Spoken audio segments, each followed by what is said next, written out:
I mean, excitement, joy. I don't take these national titles for granted, even with an off year and no World Championship or Olympics to qualify. But I think I was notified, or I was aware of at least last year, that 5 would have tied, I think, Steve Scott's record, and that was something in my mind last year that was kind of a little disappointing. So coming back this year is something that I still had in the back of my head and definitely wanted to tie. And I think at this point in my career, just want to keep checking off boxes to kind of, just leave my mark, I guess, in the 1500 in the U.S. and I guess, winning or at least tying the record is something that will be mentioned among and obviously help my case. So, yeah, again, this year with no World Championship to qualify, still was a very deep competitive field.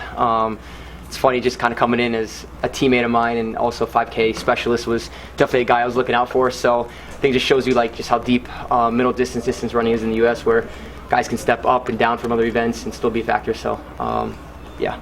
Yeah, it seemed like when Eric made that move, you recognized that was the time you had to move up. Well, what was your? Yeah, it's funny. So whenever we race each other, we don't know each other's strategies. We don't all get together and be like, okay. I joked yesterday, like, Craig, you take the first lap. Eric, you want the second or third, and then and then we'll go from there. But obviously, we all have our own strategies. We all have our own strengths and weaknesses. And for me, at least, I wouldn't want to know what they're doing, anyways, even if they asked. And so I think we all had different strategies, but certainly in the back of my head, I knew that Eric, being a 5K guy, and I think just his best chance of putting himself up in the front and winning was to kind of wind it up. But didn't mean that he was for sure going to do it, and I actually found myself in a really bad position when he made his move. It was 700 to go. I was out in lane 3, probably like an 8th, 7th or something, and I had to go around a lot of guys just to get on. I actually never really got on his shoulder because Sam had a really good position on him. And so I just kind of stayed in control and just try to stay relaxed because I knew that home stretch was going to be windy, that last 100 meters, so I wanted to save a little something extra for there. But with 400 to go, Sam made a really strong move and got around, to my surprise, easier than I thought. I thought Eric would have hold him off a little bit, and Sam made a really hard move, and to be honest with you, it was hard for me to actually kind of get on it without using up all my energy. And I was just thankful that no one came up around me while I was tucked in behind him, just because I would have to go around another body. So yeah, it was a hard fought last 400 or 500 meters, and both Oregon guys and alum guys and current Ducks, was a good presence up front. Yeah, well, we were talking to Eric, and he said that sometimes he feels like in these races, some of the guys just defer to you because you won so many of them. Me or him? Sorry. They defer to you. Yeah. And I'm wondering, like, when you made that move to get up towards Eric, do you feel like that happened, or have you felt that happen in races at the U.S. level? Yeah. I mean, yeah, I would say yeah. Especially the prelim, I was in the back for the first 800 meters. I mean, with a 10-man field, I would either was going to put myself in the front or in the back. I didn't really want to be tucked in the middle of that pack, and I just noticed, like, the first 800 meters when I was in the back, I just kept seeing people glance back, just kind of like waiting for me to come up or just see where I am. And I think it was the guy that was in second last. I'm like, dude, what are you looking back here for? It's just you and me, man. So yeah, and that comes with the territory, and I learned that real quick. I think in the start of 2012.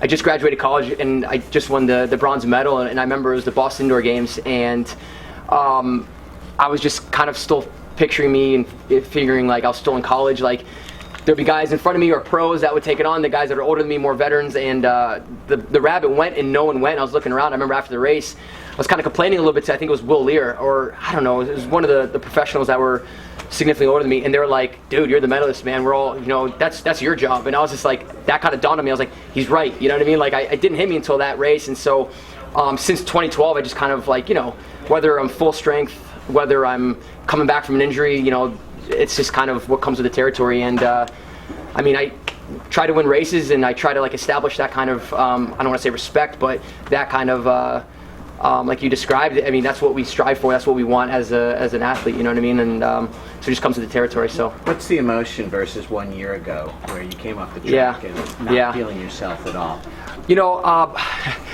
It takes a little while for me to digest, and like even pre this year, I was kind of a little disappointed right off the bat. And hours later, I was like, that's actually not a bad performance. And now, obviously, a year to reflect on that race with Robbie. I mean, I was I think when my career is all said and done, I'll look back at that race and be pretty happy just the way I fought. And I was kind of like a little the only thing I was disappointed about myself was just all the excuses I made coming off of that. I never like to take away from someone else winning, and I don't want to put an asterisk next to Robbie's name just because I was at not full health. I mean, there's plenty of U.S. titles I probably won where there's guys behind me that had same amount of injuries, and that's why I think I lost it at you actually after Worlds last year when I got hurt again, but I didn't want to sit there and keep talking about it, so I just kind of walked away from the media because I was just frustrated myself, just always talking about excuses and not being 100%. So yeah, this year I was just happy that I was able to reclaim my title, and actually just looking at my phone, Robbie sent me a really nice text just congratulating me, and that's just kind of like the friendly rivalry we have and the respect that we have for each other. So I'm just happy to come out here, and like I said at the start of this interview, I don't take these U.S. titles for granted, whether it's a World Championship year, Olympic year, or an off year. So just happy to reclaim the title, and like I said, just kind of keep racking up as many as I can and leave my footprint on the 1500 men's event, I guess. What was the phone call? I already put up the caption when I was back there. I was just calling 911 to report a murder. So mass murder? I shouldn't say that. Well, I said that to Lewis Johnson. He's like, you shouldn't say that on TV. I was like, all right, I'll just wait for Instagram then. No, I just said they know who they are. So just having some fun with it. What else do you want to get out of 2018? I'd like to end the year with a U.S. #1 ranking. Last year I was second, so winning today obviously is a good step forward and will hold my case. But I mean, every year I feel like I just say the same thing. I'd like to go overseas and run fast and just win a Diamond League. You know what I mean?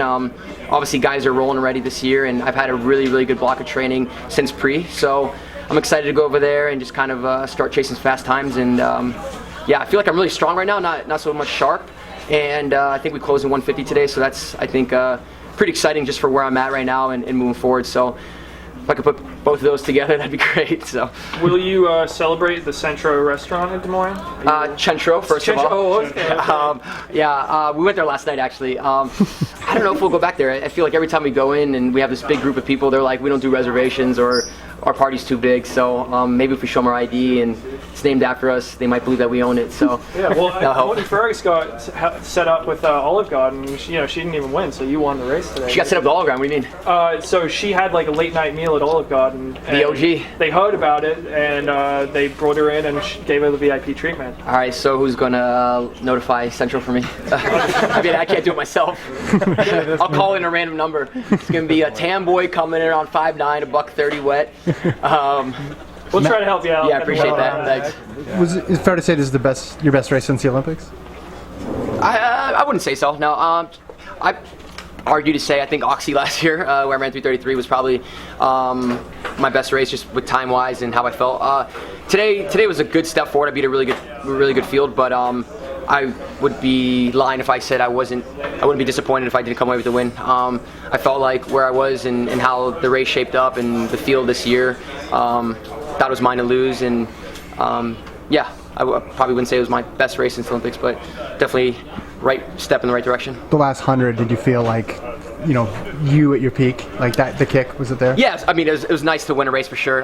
Haven't won too many since the Olympics, but yeah, it was a windy last home stretch, and I just been running a lot of 800s this year and getting beat, putting a main focus on my strength this year, so those 800s kind of been my speed work for the week and just kind of get my butt kicked. It was nice to kind of pull away from obviously a really good field, and I don't know if the board was showing anyone, but I didn't look back until the finish, so I was kind of expecting some people to kind of move up or at least challenge me a little bit, but yeah, I was happy with how I finished. I mean, it looked like a vintage Centro race, that's why I asked. I mean, it looked like... We'll have to go back and see myself, but the celebration certainly helped it be a vintage race. After last year and sort of the start this year with the 800s, was there any doubt that you would get back to this? To winning? Yeah. I don't think so. Not in my mind, at least. I think for me, at least, as long as I'm healthy, my dad always calls it the 3 H's. I got to be healthy, happy, and hungry. And as long as I have all those 3 going for me, usually good things happen. So, relatively speaking, I've been healthy since January 1st, and I was hungrier than ever today coming out. And having my best friend, my family, my team in the crowd out there, obviously I was in good spirits, and so I had the 3 H's going for me today. So, yeah, I don't think there's any really doubt. Do you ever feel like you've run bad tactically? Yeah, I mean, today I found myself in a pretty bad spot with 700 to go, but I mean, I make the right moves when I need to, but... Yeah, but you're never in a bad spot with like 300 to go. Okay, with 300 to go, but yeah, I mean, you know what, actually, I felt like this year, because I missed the whole indoor season, I felt like I was running bad tactically in a few races, and that was something I felt like just the lack of racing I've had in the last year and a half. Normally I'm racing every other week through indoors and through outdoors, and with me being hurt last year and then obviously missing indoor season this year, I felt like this was the least amount of racing I've done since the start of my least professional career. So I definitely felt a little off tactic-wise at the start of the year, whether you may have thought so or not, just for myself. So. Yeah, you see the fix your mistakes though. Drew Hunter was up front today, very conscious about it, and afterward he's like, "I'm so fit, but there I am on the last lap, completely boxed in, nowhere to go." Whereas you're behind, and you get yourself where you need to be. Yeah, I think that comes with, to be honest with you, I think that comes with fitness as well. I mean, like, you have to be super fit to be able to make some of those moves, and I learned that, to be honest with you, like last year at the London World Champs. So I just had the worst build-up I could possibly have. It was like just when I was getting going, I had another strained hamstring or groin, and had to miss some time, and so I went into the World Champs like completely unfit, like for me, and no one wanted to take it, and I found myself in the front like I normally do in the first round last year, and I couldn't hold anyone off, and everyone just went around me, and I realized after that race, I was like, man, you got to be incredibly fit to be able to do those moves that I would just do like in my sleep, and so I think it's just a credit to my fitness in the past. Like, I was able to like make some surges, be able to go around the field, like I said, with 700 to go, just because I'm that fit. And if you're not fit and you try making those moves, you waste a lot of energy. So I think that just comes with fitness along with practice. Yeah, and you make it look easy, so we just assume you can run from first to last. That's my job. So one more, Matt. Yeah, sure. Hard one. I mean, I don't know. You've probably commented on it, but I haven't heard it publicly. The Asbel Kiprop positive. What are your thoughts on that? I mean, You've been involved in so many races where he was... I discussed this at pre, and I'll just kind of reiterate what I said then and a little bit of what Nick Wills said. Everyone wants to know, like, do you feel a victim, and I said back then, like, I don't, because of the way my career is shaped up, and I don't want to sit here and say poor me when, I was able to win the Olympic gold even on his bad day, or if he was or was not, who knows. Whereas there's guys that weren't able to make the Olympics from his country because of whether he was or was not, and guys that he stole the spotlight or that moment from. So I definitely feel like the way my career shaped up, one, I don't feel like a victim. Am I surprised? I mean, again, what I said before, I don't speculate guys in my event. I certainly speculate other events, other genders, but in my event, because at the end of the day I'm gonna have to race those guys whether I think they are or not, I think it's better for me to just kind of feel like we're on the same level playing field, and that gets me to think that I have a shot at winning or beating these guys. If I go into it being like, oh, this guy's dirty, this guy's clean, I'm already counting myself out or giving them an advantage. So, like I said, I mean, am I completely blindsided? No, but am I surprised? Sure. You know what I mean? He's a guy that when I first got into sport in 2011, I had a relationship with. He medaled in Daegu, he won, and I just kind of, every time I've seen him on the circuit, he gives me a lot of respect, and I give him a lot of respect. So obviously, it's a sad day for the sport. Obviously, it's my event, and a guy I've had a lot of respect for and want to think was clean. And who knows? I haven't really dove into a lot of his comments and the story just because it's not going to affect me now. You know what I mean? It's already done is done, and it's not going to change anything in the past. And I trust that WADA and whoever is going to be handling it will do the right thing, and we'll catch these guys. So great. Thank you. Appreciate it.